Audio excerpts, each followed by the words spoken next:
Assalamualaikum warahmatullahi wabarakatuh. Perkenalkan, nama saya Muhammad Haris Faza. Dan saya Nur Muhammad Ahmad. Kami dari semester 3 Mahat Ali At-Tarmasi, dan kami akan menjelaskan tentang hukum taklifi dari kitab Al-Waraqat. Selanjutnya kita akan memahami dulu apa pengertian dari hukum. Hukum yaitu sebuah perintah dari Allah yang bersifat syar'i, yang berhubungan dengan perbuatan orang mukallaf. Dan hukum itu dibagi dua, yaitu yang pertama ada hukum taklifi dan yang kedua hukum wad'i. Dan yang akan kita pahami saat ini adalah hukum taklifi. Apa itu hukum taklifi? Hukum taklifi adalah hukum yang menghendaki mukallaf untuk mengerjakan atau memilihnya. Dan bagian-bagian hukum taklifi itu ada 5. Hukum taklifi ada 5. Yang pertama ada wajib, yang kedua ada mandub atau sunnah, yang ketiga ada makruh, yang keempat ada tahrim, dan yang kelima ada ibahah atau mubah. Untuk selanjutnya mungkin kita bisa tanyakan kepada Kang Nur Muhammad Ahmad atau biasa dipanggil Kang Muham, apa itu hukum wajib? Yang pertama, wajib itu bagaimana penjelasannya, Kang? Ya, sebelum kami menjelaskan tentang hukum taklifi lebih dalam, alangkah baiknya kita mengenal dulu hukum taklifi itu hukum yang seperti apa. Seperti yang dikatakan sama Kang Faza tadi, hukum taklifi itu ada hukum wajib, ada mandub, mubah, mahdur, makruh, dan semuanya itu dinamakan hukum taklifi. Adapun hukum secara dalam kitab Waraqat itu dinamakan, definisinya itu fal hukmu huwa al-khitabu al-muta'alliq bi af'alil mukallafin al-iqtida' awit tahkir awil wad'i. Jadi hukum itu suatu perintah yang diperintahkan kepada seseorang yang sudah mukallaf untuk mengerjakan pekerjaan atau mengerjakan suatu perintah dari Allah atau mengerjakan larangan dari Allah. Nah, itu dinamakan hukum yang sebenarnya kan, hukum definisi hukum saja. Terus hukum itu ada dua, hukum taklifi dan hukum wad'i. Hukum taklifi itu ada wajib tadi.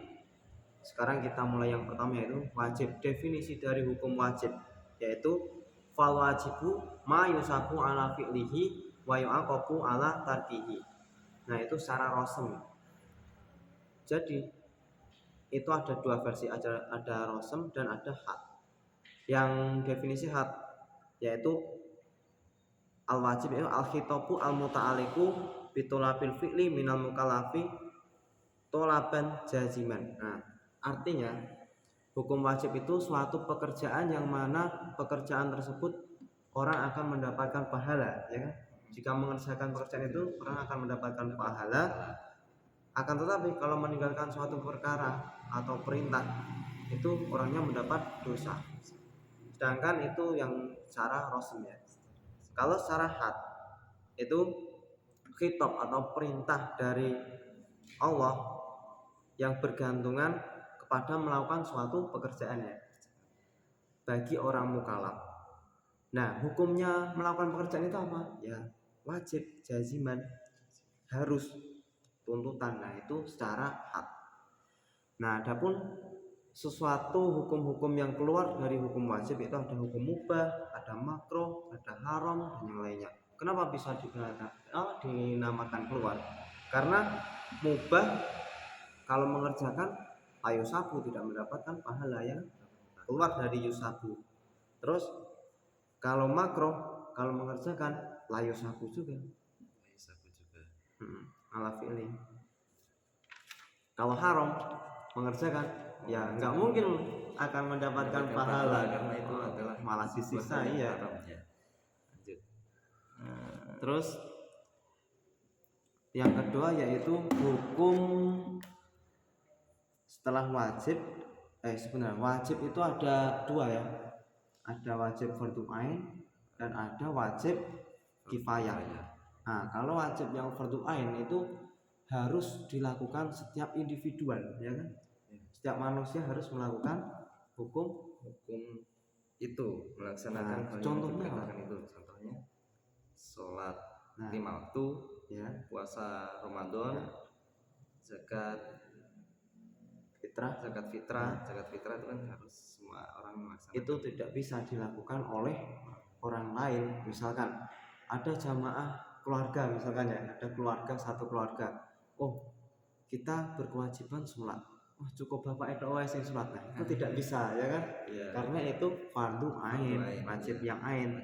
Terus ada yang wajib itu yang kifayah, itu cukup orang sebagian saja yang mengerjakan, yang mewakilinya. Contohnya memandikan jenazah, ya. Cukup sebagian orang saja. Tidak harus semua orang memandikan jenazah tersebut. Terus menyolati jenazah juga. Ya. Untuk definisi fardu ain dalam kitab Al-Waraqah yaitu al-wajibu al-ain wa ma talabu asyari' fi lahu min kulli mukallafin bi ainihi. Berarti harus orang yang mukallaf, harus dirinya sendiri, tidak boleh diwakilkan orang lain. Berarti untuk seorang yang belum masuk dalam kategori mukallaf, belum mendapat wajib ini, belum bisa dikatakan wajib. Soalnya gini, ada dalil lagi, ittifaqo al-uqula ala anna syartal mukallafi ayakuna akilan fahiman litaklif li anna taklifa wal khitab man la aklalahu wa la fahma halun. Jadi gini, ulama itu sepakat syaratnya mukallaf itu harus berakal, harus paham tentang taklif. Karena sesungguhnya khitab taklif itu untuk orang yang tidak mempunyai akal dan orang yang tidak paham itu tidak mungkin. Misalkan orang gila disuruh sholat, apa yang paham orang gila? Malah kesulitan nanti. Makanya orang yang tidak berakal sama orang yang tidak paham itu tidak termasuk orang yang mukallaf. Terus fardu kifayahnya definisinya itu al-kafa, ya. Itu ma tolaba asyari' usulahu dunata ini fa'iluhu. Nah, berarti yang mengerjakan tidak harus dirinya sendiri, cukup diwakilkan saja bisa. Yang penting ada yang mengerjakannya. Terus kita masuk ke hukum apa? Hukum yang kedua adalah al-mandub atau sunnah. Mandub itu sunnah. Sunnah. Definisi dari mandub sendiri yaitu ma yusabu ala fi'lihi wa la yu'aqabu ala tarkihi. Jadi mandub itu bisa disebut dengan mustahabnya, yaitu orang yang mengerjakannya itu mendapatkan pahala, dan orang yang meninggalkannya tidak mendapatkan siksa dan tidak mendapatkan dosa. Wala yu'aqabu, ya, tidak mendapatkan dosa ketika mengerjakannya, karena itu al-mandub, ya, sunnah. Terus orang yang mengerjakan sunnah itu mendapatkan pahala karena apa? Karena Allah itu memberikan kemurahan bagi makhluk-makhluknya. Mengerjakan ibadah-ibadah kayak tambahan lah, bonus gitu ya. Itu al-mandub adalah ibadah-ibadah bonus gitu. Atau definisi lain yaitu asyari dengan amron wiru jaziman, perintah yang tidak wajib. Mandub itu seperti perintah juga, cuma tidak wajib, bonus. Kalau kamu mengerjakan mendapatkan pahala, kalau tidak juga tidak mendapatkan dosa. Nah, seperti itu. Yang keluar dari mandub apa? Ya haram, makruh, mubah, itu keluar dari mandub. Karena kalau haram, kalau mengerjakan kita akan mendapatkan dosa. Layu sabu, tidak mendapatkan pahala tapi mendapatkan siksa. makruh juga mengerjakan tidak akan layu sabu, nggak mungkin layu sabu di situ. Al wajib kalau mengerjakan akan mendapatkan dosa. wajib Oh, kalau mengerjakan akan mendapatkan pahala. Sedangkan Itu agak sama mandub. Cuman bedanya meninggalkan kita akan mendapatkan dosa. Kalau wajib meninggalkannya mendapat yu'aqobu, tapi kalau mandub meninggalkan tidak yu'aqobu. Bedanya cuma di situ. Terus yang ke selanjutnya itu hukum mubah. Yang ketiga ya hukum mubah. Kalau mubah definisinya yaitu hukum mubah adalah ketika kita melaksanakan kita tidak mendapatkan pahala. Dan ketika meninggalkan pun tidak akan mendapatkan dosa. Iya, itu tidak mendapatkan apa-apa. Tidak mendapatkan apa-apa. Iya, tidak mendapatkan apa-apa ya. Kita misalkan makan tanpa takyin, tanpa kita niati semuanya itu nggak akan apa-apa. Beda lagi kalau diniati ibadah nanti menjadinya sunnah ya. Misalnya kayak bisa wajib bisa sunnah. Niat makan agar bisa ibadahnya tambah kuat. Misal sedang hafalan makan dulu biar kuat hafalannya, biar cepat, biar kuat lama kan, kuat dapat banyak. Nanti mendapatkan pahala karena di situ ada takyin, ada niatnya. Terus al-mubah yaitu la yusabu ala fi'lihi wa la yu'aqabu ala tarkihi. Tidak mendapatkan pahala ketika mengerjakan, ketika meninggalkan juga tidak mendapatkan dosa. Yang keluar dari situ yaitu al-wajib, al-mandub, itu keluar dari situ. Lanjut ke al-mahdur. Mahdur yaitu apa? Definisi dari mahdur atau mahdur itu apa? Makruh apa? Makruh. Mahdur adalah makruh. Sama dengan makruh. Makruh apa makruh? Mahdur. Ayat ala tarki. Haram mahdur. Iya. Oh, mahdur ya, berbeda dengan haram ya. Mahdur itu haram sama, bukan makruh. Definisinya yaitu ma yusabu ala tarkihi wa yu'aqabu ala fi'lihi.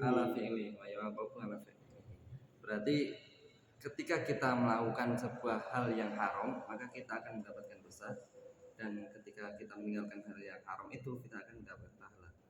Nah, ketika kita meninggalkan itu malah mendapatkan pahala, ketika kita melaksanakan malah mendapat siksa. Ulama usuliyun mendefinisikan lain, manaha anhu asyari' nahyan jaziman, suatu yang dicegah oleh asyari', pencegahannya itu secara jaziman, wajib, mantap. Yo kudu ninggal ke orang ninggal kayak keras, seperti itu. Tetap ya, itu sudah mutlak memang harus ditinggalkan. Iya. Selanjutnya itu makro. La yu'aqabu ala fi'lihi. Makro ya betul. La yu'aqabu ala fi'lihi, tapi pertamanya ma yusabu ala tadi wa la yu'aqabu ala fi'lihi. Berarti orang itu mendapatkan pahala jika meninggalkan, akan tetapi ketika melakukan tidak mendapatkan dosa. Manaha anhu asyari' nahyan wa jazimin, atau asyari' itu larangan, makruh itu larangan, tapi larangan yang tidak harus, tidak wajib ditinggalkan. Kalau kamu terpaksa melakukannya ya nggak apa-apa, itu makruh. Dari sekian kami juga akan menerangkan hukum wad'i sedikit ya, sedikit. Hukum wad'i itu ada sahih dan ada batil. Definisi sahih sendiri itu ma yu'tadu bihi syar'an ibadatan au muamalatan. Jadi ketika kita sudah melakukan ibadah, melakukan sesuatu hal perkara yang disyariatkan, kita sudah memenuhi syarat-syaratnya, sudah memenuhi segalanya, baik itu ibadah atau muamalahnya, itu dihitung sah. Nah, hukum batil ketika kita tidak memenuhi syarat-syaratnya, yaitu kita tidak sah batal. Contohnya sholat, syarat-syaratnya sholat apa saja itu sudah terpenuhi, maka itu sah. Sah, ya. Ketika syarat-syaratnya tidak terpenuhi, ya batal, Sholatnya tidak sah. tidak sah. Ah, Misalnya kentut tidak terpenuhi kan, ah, karena ada apa itu, ada hadas, ya berarti hadas, tidak ya. sah. Nah, dari sekian hukum-hukum tadi, apabila kita melakukan apa itu, melakukan ibadah, melakukan pekerjaan yang berbau-bau ibadah, berbau syariat, itu harus dengan niat. Ketika semuanya itu tanpa niat, ya kita tidak dihitung. Misalkan kita wudhu kan dengan niat wudhu, berarti wudhu untuk melakukan apa itu, untuk melakukan kesunahan, melakukan kesunahan, menghilangkan hadas kecil. Nah itu kan nanti kita mendapat kesunahan, mendapat pahala. Ketika kita tidak diniati wudhu, cuma melakukan gerakan basah-basahan saja, nah itu tidak akan mendapatkan pahalanya. wudhu. Misalkan kita sholat, kita tidak diniati sholat, ya gimana mau mendapatkan pahala? Nanti jadinya bukan mayu sabu, melakukan apa? Jadinya hal mubah, mubah. Dia tidak ngapa-ngapain. Bahkan pernah ada yang bilang ya, kalau melakukan, orang yang melakukan sholat tapi dia tidak niat sholat, hanya orang meniru-niru sholat saja, itu malah dosa kayaknya. Menipu kan? Menipu. Ya, karena itu sama saja dengan menipu orang lain. Nah, untuk hukum taklifi mungkin hanya itu ya. Itu.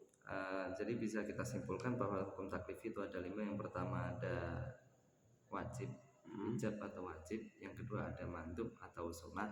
Yang ketiga ada makruh, mubah. Yang ketiga ada mubah atau mubah. Terus yang keempat ada haram atau mahdur tadi. Yang kelima makruh.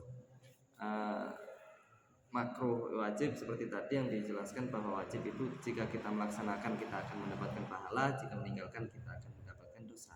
Terus sunnah, jika kita melaksanakan kita akan mendapatkan pahala, dan ketika ditinggalkan kita tidak mendapatkan dosa atau tidak akan disiksa.